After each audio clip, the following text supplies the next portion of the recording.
Good morning students, అందరూ బాగున్నారు కదా నన్ను. సో మనం లాస్ట్ క్లాస్లో మీకు 3-ఫేజ్ మీటర్ కోసం, పవర్ మీటర్ అంటే ఎనర్జీ మీటర్ కోసం చెప్పాం. Energy meter is nothing but watt meter అన్న. సో వాట్ మీటర్ అంటే ఇది కాకుండా ఇంకోటి కూడా ఉంటుంది మనకి. అంటే ఒక సర్క్యూట్లో మనకు వాట్ మీటర్ ఫ్లో చేయడం, ఒక వాట్ మీటర్ అంటే పవర్ క్యాలిక్యులేట్ చేయడానికి ఒక వాట్ మీటర్ అనేది దాన్ని కనెక్ట్ చేయడం, అంటే దానికి ప్యారలల్గా కనెక్ట్ చేయడం అనేది జరుగుతుంది. సో అంటే ఆ సర్క్యూట్లో ఎంత పవర్ ఫ్లో అవుతుందో తెలుసుకోవడానికి వోల్టేజ్ మీటర్ ఎలా కనెక్ట్ చేస్తామో అలాగే వాట్ మీటర్ కూడా కనెక్ట్ చేయడం జరుగుతుంది. ఎంత వాటేజ్ ఫ్లో అవుతుంది, ఎంత పవర్ వెళ్తుంది అనేది మనం చెక్ చేసుకోవడం జరుగుతుంది. అదేవిధంగా మనకి సో చూడండి, ఆల్రెడీ మనకి దాంట్లో ఏం చెప్పుకున్నాము, ఇది ఎనర్జీ కన్జప్షన్ మీటర్స్. మన ఇళ్లలో వాడే single phase and three phase energy consumption meters అవి ఎలా అవుతాయి, వాటి యొక్క వర్కింగ్ ఏంటి, అవి ఎలా రికార్డ్ చేస్తాయి అనేది మనం చెప్పుకున్నాం. సో మనకి ఇవి చెప్పుకున్నాం ఏంటంటే మనకి ఇవి అనలాగ్ టైప్ అనమాట. సో అనలాగ్ యొక్క ఇన్నర్ కన్స్ట్రక్షన్ ఎలా ఉంటుందో మనం చెప్పుకున్నాం. మనకి ఇప్పుడు నెక్స్ట్ డిజిటల్ సిస్టమ్ అనేది వచ్చింది. సో డిజిటల్ ఇప్పుడు నవ్వేడేస్ అందరూ కూడా డిజిటల్ మీటర్స్ అనేది వాడుతున్నాం. సో ఆ డిజిటల్ మీటర్స్ అనేది ఎలా ఉంటాయి, సో అవి చూడండి. So digital meter working. So digital energy meter provided a real time measurement of electrical energy on non linear load in the pulse form. So digital energy meters అనేది ఏంటి, మనకి ఒక real time energy అనేది, real time measurement అనేది మనకి ఎప్పుడు కూడా timing ప్రకారం టైమర్తో సహా అది ఈ టైంకి అంటే ఈ డేట్కి రీడింగ్ ఉంది, ఈ డేట్కి ఈ రీడింగ్ అంటే స్టార్టింగ్ ఇప్పుడు మనకి ఏ డేట్ని స్టార్ట్ అయింది అనేది కూడా డేట్ కూడా దాంట్లో ఉంటుంది. ఎనర్జీ మీటర్స్లో కూడా వచ్చినవి ఇప్పుడున్న సెన్సార్ మీటర్స్ మీరు చూసుకోండి. ఇప్పుడు మన ఇళ్లలో ఉన్న ప్రతి మీటర్లో చూడండి, మీకు అది ఏ డేట్ని ఇన్స్టాల్ చేసాడో అన్నీ కూడా దాంట్లో డీటెయిల్స్ అనేది ఉంటుంది. ఎంత పవర్ వస్తుంది అంటే మీకు ఎన్ని వోల్టేజ్ వస్తుందో చూపిస్తుంది, అదేవిధంగా ఎంత కరెంట్ వాడుతుందో చూపిస్తుంది. అండ్ ఇంకోటి ఏంటంటే ఎంత కేడబ్ల్యూహెచ్, ఎంత కేడబ్ల్యూ వాడుతున్నారు రోజులో, దానివల్ల ఎంత కేడబ్ల్యూహెచ్ వచ్చింది అంటే ఒక రోజులో 24 అవర్స్కి అది ఎంత కేడబ్ల్యూహెచ్ వాడారని కూడా చూపిస్తుంది దాంట్లో. సో ఇలా చాలా చూసుకుంటే అన్ని పవర్ ఫ్యాక్టర్తో సహా పవర్ ఫ్యాక్టర్ అన్నీ వస్తాయి దాంట్లో. సో ఇప్పుడున్న ఎనర్జీ మీటర్స్లో ప్రతిదీ కూడా క్యాలిక్యులేట్ అయ్యి వస్తుంది. దాంట్లో మెమరీ డివైస్ ఉంటుంది, మెమరీ దాంట్లో ప్రోగ్రామింగ్ చేయడం జరుగుతుంది. ఆ ప్రోగ్రామింగ్ ద్వారా మొత్తం అన్నీ కూడా దాంట్లో డిస్ప్లే అవ్వడం జరుగుతుంది మనకి. సో మల్టీ ఫంక్షన్ అనేది దాంట్లో జరుగుతుంది ఇప్పుడు కూడా. సో దాంట్లో ఇది జరుగుతుంది. For example the energy passings to the different loads, అంటే మనకి చాలా లోడ్స్ ద్వారా చాలా డిఫరెంట్ లోడ్స్ అనేది జరుగుతుంది. Each connected across the output of generating to the grid. The consists of the voltage sensing means connected to the load through current measurements. So ఇది మనకి చాలా లోడ్స్ అనేది కనెక్ట్ చేయడం జరుగుతుంది. సో అవుట్పుట్ గ్రిడ్ అంటే మనకి అవుట్పుట్ టెర్మినల్స్లో మనం connect చేస్తాం కదా లోడ్ని. సో లోడ్ కనెక్ట్ చేసినప్పుడు voltage sensing means connected the load through the current measurements. So మనకి అందులో ఒక సెన్సింగ్ డివైస్ అని ఉంటుంది అన్నమాట. సో అదేంటంటే మనకి సెన్స్ చేస్తూ ఉంటుంది, అక్కడ బ్లింకింగ్ లైట్ అనేది బ్లింకింగ్ అవుతూ ఉంటుందని మీకు ఆల్రెడీ చెప్పాను. సో బ్లింకింగ్ అయ్యి ఏం చేస్తుంది, సో మనం ఎంత లోడ్ వాడుతున్నాం, ఎంత యూనిట్స్ అనేది ఫ్లో అవుతుంది మనకి ఇంట్లోకి అనేది, ఎంత కరెంట్ ఫ్లో అవుతుంది, ఎంత వాటేజ్ మీద ఎంత కరెంట్ వాడుతున్నాం అనేది క్యాలిక్యులేట్ చేసుకుని అకార్డింగ్ టు హోమ్స్లో మనకి ఎంత కరెంట్ వాడాం అనేది మనకు వోల్టేజ్ అండ్ పవర్ని బట్టి. ఇప్పుడు పవర్ ఉంది P/V చేసాం అంటే పవర్ బై అంటే ఇప్పుడు మనకి ఇళ్లలో ప్రతి దాని మీద వాటేజ్ దాని యొక్క పవర్ రేటింగ్ ఉంటుంది. ఒక ఫ్యాన్ తీసుకోండి ఒక 80 వాట్స్ ఉంటుంది, ఒక బల్బ్ తీసుకోండి ఒక 60 వాట్స్ ఉంటుంది. ఇప్పుడు వచ్చే ఎల్ఈడి లైట్స్ అయితే 9 వాట్స్ 5 వాట్స్ 10 వాట్స్ 12 వాట్స్ మీద ఉన్నాయి. ఎల్ఈడి ట్యూబ్లైట్స్ అయితే 20 వాట్స్ మీద ఉన్నాయి. సో ఈ విధంగా మనకి వాటేజ్ మనకి ఇళ్లలో ఇచ్చే వోల్టేజ్ తెలుసు, ఎంత ఇస్తున్నాం వోల్టేజ్ 230 వోల్టేజ్, ప్రతి దాని మీద 230 వోల్టేజ్ అనేది ఉంటుంది. సో ఆ 230 వోల్టేజ్ ఏం చేస్తుంది మనకి, ఆ 230 వోల్టేజ్కి దానికి ఉన్న పవర్ మెజర్ చేస్తే దాని మీద ఎంత కరెంట్ వాడి ఉంటుంది. ఆ కరెంట్ని బట్టి మనకి ఇది అక్కడ బ్లింకింగ్ అవుతూ ఉంటుంది. సో బ్లింకింగ్ అయ్యి సో దాన్ని మనం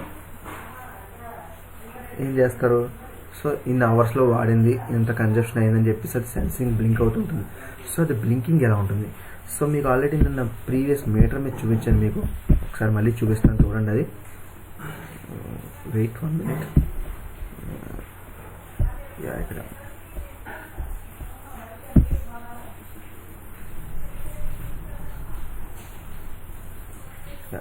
చూసారు కదా నాన్న. సో ఇది డిజిటల్ మీటర్ మనకి.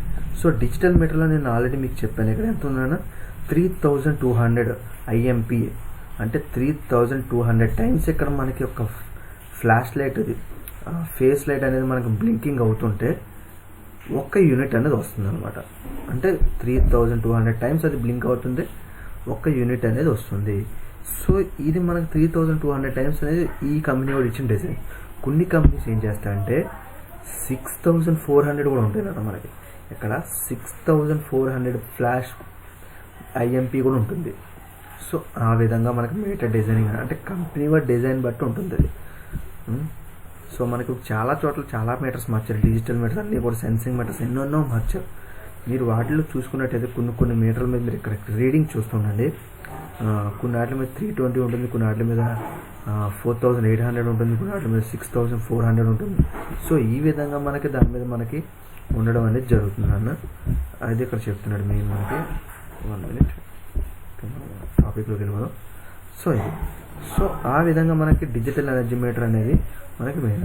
So single phase energy meter పరంగా చూడండి మనకి ఏమవుతాయి. Voltage and frequency convert, signal detector, timing circuit, reading enable circuit, data store B circuit, reset circuit. So మనం దాన్ని ఇన్ని విధాలు దాంట్లో ఒక సింగిల్ ఫేజ్ ఎనర్జీ మీటర్లో ఇన్ని విధాల కన్స్ట్రక్షన్స్ అనేవి ఉంటాయి. ఏమంటే voltage frequency converter, voltage to frequency converter అంటే వోల్టేజ్ నుంచి ఫ్రీక్వెన్సీ అంటే ఎంత ఫ్రీక్వెన్సీ అనేది వస్తుంది అనేది అది సెన్సింగ్ చేసుకుంటుంది. సిగ్నల్ డిటెక్టర్ అది ఎంత సిగ్నల్ అంటే సిగ్నల్ దానికి సిగ్నల్ ఉంటుంది, ఎప్పుడు కూడా పవర్ ఎంత అవుతుంది అనేది సిగ్నల్ బ్లింక్ అవుతుంటుంది. Timing circuit time to time అది క్యాలిక్యులేట్ చేసుకుంటూనే ఉంటుంది ఎప్పటికప్పుడు దాంట్లో. అంటే ఈ టైంకి అంటే 24 అవర్స్లో ఇంత కేడబ్ల్యూహెచ్ అంటే ఎంత కిలోవాట్ వాడారు, దానికి ఇంత కేడబ్ల్యూహెచ్ వచ్చింది అంటే రోజులో ఎంత అవుతుందని చెప్పేసి. రీడ్ ఎనేబుల్ సర్క్యూట్ దాన్ని రీడ్ చేస్తున్నాను అంటే ఎంత అవుతుంది అనేది రీడింగ్ అవుతూ ఉంటుంది కదా. సో అది డేటా స్టోరేజ్ సర్క్యూట్ అంటే డేటా అంతటిని కూడా స్టోర్ చేసుకోవడం, స్టోరింగ్ డివైస్ అనేది ఉంటుంది దాంట్లో. నెక్స్ట్ రీసెట్ సర్క్యూట్ దాన్ని అర్థాన్ని మళ్ళీ మనం ఎన్నకాలతో రీసెట్ చేయొచ్చు, జీరో నుంచి స్టార్ట్ చేసే బటన్. సో జీరో నుంచి స్టార్ట్ చేసే ప్రాసెస్ మనం డైరెక్ట్గా చేయకూడదు, రీసెట్ బటన్ అనేది లోపల ఉంటుంది. సో అది మనకేంటంటే ఈ ఎలక్ట్రికల్ డిపార్ట్మెంట్ వల్ల దాన్ని రీసెట్ చేయడం అనేది జరుగుతుంది. అది ఎప్పుడు కూడా రీసెట్ చేయకూడదు ఎప్పుడు కూడా, ఎందుకంటే రీసెట్ చేసామంటే మన దాంట్లో ఏంటంటే మీకు లోడ్ అనేది జీరో అయిపోయింది అనుకో, మీరు ఎంత వాడారనేది తెలియదు. సో దానివల్ల ఏంటంటే మీకు కంప్లైంట్ ఇష్యూ అయ్యే ఛాన్స్ ఉంటుంది, అది క్రిమినల్ యాక్ట్ కింద వస్తుంది మళ్ళీ మనకి. సో చూడండి ఇది బ్లాక్ డయాగ్రామ్ అనమాట, single phase energy meter block diagram. So దీంట్లో ఏమున్నాయి, ఫేస్ న్యూట్రల్ ఇచ్చాం, load, face city current coil, neutral current coil, signal conditioner, signal ఇదంతా కూడా ఇది మెయిన్ ఐసీ నాన్న. ఈ ఐసీ నుంచి అన్నీ కూడా మనకు అన్నీ వెళ్తాయి. రీసెట్ ఐసీ ఉంటుంది, power fail battery power fail అయినా బ్యాటరీ మీద తీయడానికి ఉంటుంది, స్విచ్ కనెక్ట్ అయి ఉంటుంది, వోల్టేజ్ డివైడర్ ఉంటుంది, ర్యామ్ అంటే random access memory, read only memory అనమాట ఇది. సో రీడ్ ఓన్లీ మెమరీ అని ఉంటుంది. సో ఎల్ఈడి పంపించే డిస్ప్లే ఇదంతా కూడా LED. So switches, power reset IC button, power fail IR requirement. So power fail అయినా ఏమైనా దాంట్లో అది ఇండికేట్ చేస్తాను, లైట్కి ఇండికేట్. సో సమ్ ఇండికేషన్స్ అనేవి ఉంటాయి మనకి, అంటే పవర్ వచ్చిన indication, power fail indication, reading ఏమన్నా అబ్నార్మల్ అయినా, లో వోల్టేజ్ ఇండికేషన్స్, ఇవన్నీ కూడా దాంట్లో మనకు వచ్చేసింది ఇప్పుడు అన్ని కూడా డిజైన్ ప్రకారం. సో ఆ బ్లాక్ డయాగ్రామ్ తీసుకోండి ఖచ్చితంగా. సో దాని యొక్క వర్కింగ్ చూడండి. The energy sensor is delivered to the load which is the assumed by the fixed resistance. So energy sensor, so power అనేది ఏం చేస్తుంది, దానికి ఒక ఫిక్స్డ్ రెసిస్టెన్స్ అనేది ఉంటుంది. సో పైకి మనకి దాంట్లో ఉన్న ఎలక్ట్రానిక్ డివైస్కి మనం 230 volts సప్లై అవ్వడం. సో దాని యొక్క రెసిస్టెన్స్ ఇస్తుంది, దానికి అపోజ్ చేస్తుంది, దానికి తగ్గది ఇస్తాము. The voltage across to the load to current to reading load are sensed by the voltage amplifier, current amplifier. The current signal passes through the current amplifier which the transfer to the signal to the proportional voltage to be feed along with the voltage signal into the input of the analog voltage multiplier. So మనకి voltage అనేది ఎలా చేస్తుంది, load measurement. So sensed చేస్తుంది, sensed అన్నాడు. So current amplifier, voltage amplifiers అంటే city coil, PT coil అని ఉంటుంది. ఆ కాయిల్స్ ద్వారా మనకి ఏంటంటే అది రెడ్యూస్ అయ్యి, సో ఆ కాయిల్ ద్వారా మెజర్మెంట్ ఎంత ఫ్లో అవుతుంది దాని చుట్టూ ఫ్లక్స్ లింకేజెస్ ద్వారా. సో మనకి ఏదైనా సరే ఈ ఫ్లక్స్ లింకేజెస్ మీద బేస్ అయి ఉంటుంది అన్నమాట. The output of the analog voltage made multiplier feeding the data flow control circuit from the converting from voltage to frequency. So లోపల ఉన్న కంట్రోల్ సర్క్యూట్ ఏం చేస్తుంది, డేటాని మొత్తాన్ని సో వోల్టేజ్ నుంచి ఫ్రీక్వెన్సీ కన్వర్ట్ చేసుకుంటుంది, అదే జరుగుతుంది. The output of the voltage from frequency converter the feed into the signal detector to the read enable gates. So ఈ ఫ్రీక్వెన్సీ కింద కన్వర్ట్ అయింది ఏమవుతుందంట, సో సిగ్నల్ అనేది డిటెక్ట్ అయ్యి రీడ్ చేసే గేట్ వైపు అంటే అంటే మనకి ఇప్పుడు ఒక ఐసీ తీసుకుంటాం, ఒక ఐసీలో ఏంటంటే అది గేట్స్ అంటారు. ప్రతి ఒక్క లైన్ని కూడా ఇది రీడింగ్ గేటు, ఇది అవుట్పుట్ గేటు, ఇది ఇన్పుట్ గేటు, ఆ గేట్స్ విధంగా. సో అందుకే ఇక్కడ గేట్ అనేది ఇండికేట్ చేశారు మీకు. సో దాన్ని మీరు ఏదో అనుకోవద్దు, అదేదో అనుకోవద్దు మీరు. The signal detector start 24 milliseconds timer. The timer cannot be set to be any desired time frame. So signal అనేది మనం స్టార్ట్ అయ్యగానే ఎంతసేపు అన్నా సో ఒక 24 millisecond టైంలో మనకి దాన్ని అది టైమర్ అనేది మనకి యాక్టివేట్ అవ్వడం అనేది జరుగుతుంది. చాలా తక్కువ timer. The timer send it's 24 milliseconds window to the read enable to the circuit and then into the read enable gates. So చాలా షార్ట్ టైంలో మనకి రీడ్ మెమరబుల్ గేట్ అనేది ఓపెన్ అయ్యి మనకి సో ఆ మెమరీ అనేది త్వరగా మనకి రీడ్ చేయడం, త్వరగా దాన్ని కన్వర్ట్ చేయడం అనేది చాలా షార్ట్ టైంలోనే జరుగుతుంది మనకి. The effects of the window shunt to the gate of after 24 milliseconds hits the pulse of the convert. During the flowing period of the pulse passing through the read enable gate is stored to the accumulator. So ఈ read అనేది gate అనేది దేంట్లో store చేసుకుంటుంది, accumulator అంటే అది ఒక storage device. ఆ storage డివైస్లో మనకి అక్యుములేటర్ అంటే ఏంటంటే మనకి బైనరీ లాంగ్వేజ్ నుంచి బైనరీ లాంగ్వేజ్లో కన్వర్ట్ చేస్తుంది, దాంట్లో బైనరీ లాంగ్వేజ్లోకి వెళ్తుంది అనమాట. అక్కడ అక్యుములేటర్లో బైనరీ లాంగ్వేజ్ అనేది ఉంటుంది, మిషన్ లాంగ్వేజ్. సో ఆ మిషన్ లాంగ్వేజ్లో కన్వర్ట్ అవుతుంది. After the reading closing the timer circuit the direct store by circuit enable data collector to the accumulator to the transfer the data leaching with the hold the data and visual displays. So accumulator అనేది ఏం చేస్తుంది, so వచ్చిన data అంతటి collect చేసుకుని so transfer ద్వారా దాన్ని visual డిస్ప్లేకి hold చేసుకుని visual display ద్వారా ట్రాన్స్ఫర్ చేస్తుంది. ట్రాన్స్ఫర్ గేట్ ద్వారా దాన్ని ట్రాన్స్ఫర్ చేస్తుంది. సో ఒక ఐసీకి తీసుకుంటే మీకు దాంట్లో చాలా లైన్స్ అనేవి ఉంటాయి అన్న, చాలా అవుట్పుట్ లైన్స్ అనేది పిన్స్ అనేవి ఉంటాయి. సో దాంట్లో input gate, output gate, transfer gate, accumulator అంటే కలెక్టరు, ఎమిటరు, నెక్స్ట్ దాని డేటా. సో ఇదంతా కూడా మీకు డిజిటల్ నెట్వర్క్స్ అనేది మనకు మైక్రో కంట్రోలర్స్, డిజిటల్ నెట్వర్క్స్ అనే టాపిక్స్లో మీకు ఇదంతా కూడా వస్తుంది. దీనికి సంబంధించి ఈ అక్యుములేటర్ అంటే ఏంటి, ఈ డేటా రీడ్ కలెక్టర్ అంటే ఏంటి, ఎక్కడ ఉంటుంది, సో ట్రాన్స్ఫర్ ఎక్కడ ఉంటుంది, డిస్ప్లేకి ఎలా వస్తుంది అనేది అంతా కూడా మీకు మైక్రో కంట్రోలర్స్కి అనే దాని మీద ఉంటుంది. After 24 milliseconds of the reset circuit activate the reset the timer circuit the accumulator. So ఇవన్నీ కూడా ఇంకా మనకి డిజిటల్ దాంట్లోకి వెళ్ళిపోతుంది. సో డిజిటల్ టాపిక్ వచ్చినప్పుడు ఇవన్నీ కూడా మళ్ళీ మీకు గుర్తు చేస్తాను నేను కన్ఫర్మ్గా. సో అడ్వాంటేజ్ డిసడ్వాంటేజ్ చూసుకుని స్పెసిఫికేషన్స్ చూడండి. సో ఈ విధంగా ఇది 3 phase ఎనర్జీ మీటర్. ఇప్పుడు పైన ఇచ్చిన సింగిల్ ఫేస్, ఇది 3 phase ఎనర్జీ మీటర్. సో రెండు కూడా ఒకేలా ఉంటాయి బ్లాకింగ్, బట్ దీంట్లో 3 phase and current sensor, voltage sensor, processor, so memory, terminal blocks, system controller అంటే ఐసీ ఉంటుంది. సో దీని నుంచి మనకు డిస్ప్లే రీడింగ్. సో ఈ విధంగా ఉంటుంది. సో ఇది ఎనర్జీ మీటర్కి సంబంధించి ఇప్పుడు దాకా మీకు చెప్పిన టాపిక్. సో నెక్స్ట్ ఇదే విధంగా మనకి పవర్ ఫ్యాక్టర్ మీటర్ చూడండి. Power factor meter working principle, construction, type, formula, working, advantage, disadvantage ఇవన్నీ కూడా ఉండేది. సో మీకు ఇప్పుడు దాకా చెప్పాను వోల్ట్ మీటర్ చెప్పాను, యామ్మీటర్ చెప్పాను, ఎనర్జీ మీటర్ చెప్పాను. So next power factor. So power ఫ్యాక్టర్లో మళ్ళీ అనలాగ్ అండ్ డిజిటల్ ఉంటుంది. అదే దీని తర్వాత మీకు వచ్చి ఏంటంటే అనలాగ్ అండ్ డిజిటల్ ఇందులో చెప్పాం. తర్వాత ఫ్రీక్వెన్సీ మీటర్ ఉంటుంది, ఫ్రీక్వెన్సీ అనలాగ్ అండ్ డిజిటల్ ఉంటుంది. అలాగే మళ్ళీ మల్టీమీటర్లో అనలాగ్ అండ్ డిజిటల్ ఉంటుంది. మెగ్గర్ అనలాగ్ అండ్ డిజిటల్, అదేవిధంగా tong tester analog and digital. So మళ్ళీ వీటిపైన కంపారిజన్ అంటే ఎర్రర్స్ అనేవి ఎలా ఉంటాయి, కంపారిజన్ ఉండదు. సో వీటిలో వచ్చి ఎర్రర్స్ ఏంటి అనేది ఎర్రర్స్ మీద ఉంటుంది. అంటే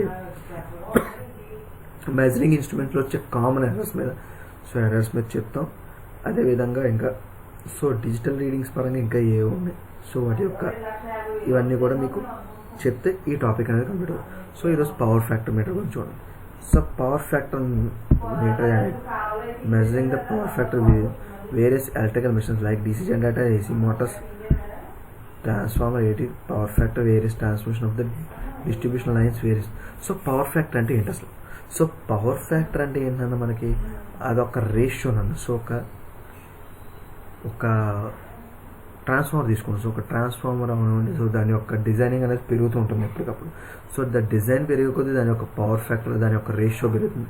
రేషియో పెరిగే కొద్దీ దాంట్లో power factor. So power factor అంటే నథింగ్ బట్ రేషియో అంటే ఏంటి మనకి, సో ఉన్నదాన్ని, సో ఒక రేషియో అంటే ఒక ఎక్విప్మెంట్ ఉన్నదాన్ని దాన్ని పెంచడం తగ్గించడం. సో దాని యొక్క ఇంక్రీజ్ అండ్ డిక్రీజ్ని బట్టి మనకి రేషియో ఉంది. సో ఇప్పుడు ఒక ట్రాన్స్ఫర్ కోర్ తీసుకోండి. సో ఒక 1 రేషియోతో ఒక ట్రాన్స్ఫర్ కోర్ తీసుకోండి. సో దాన్ని డబల్ చేస్తాం, మళ్ళీ దాన్ని 1:2 చేస్తాం. దాని యొక్క వైండింగ్ అంటే దాని యొక్క నెంబర్ ఆఫ్ టర్న్స్ని ఇంక్రీజ్ చేయడంలో దాంట్లో వైండింగ్ ఇంక్రీజ్ చేసే కొద్దీ దాని యొక్క రేషియో అనేది పెరుగుతుంది. సో అదే మనకు చెప్తున్నాం. సో రేషియో ద్వారా వచ్చే దాంట్లో వచ్చే పవర్ ఫ్లో ద్వారా వచ్చే కన్వర్షన్ పవర్ ఫ్యాక్టర్. సో అది చెప్తున్నాం. సో ఇది పవర్ ఫ్యాక్టర్ మీటర్ ఇది. సో దీంట్లో లాగింగ్ అండ్ లీడింగ్ అనేది ఉంటుంది.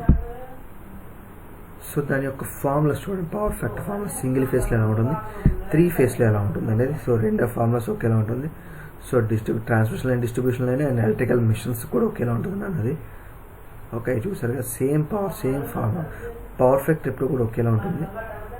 సో అది type of power factor meters: moving iron power factor meter, needle lamping moving iron power factor meter, electrodynamic ఒకసారి single phase and 3 phase అనేది ఉంటుంది.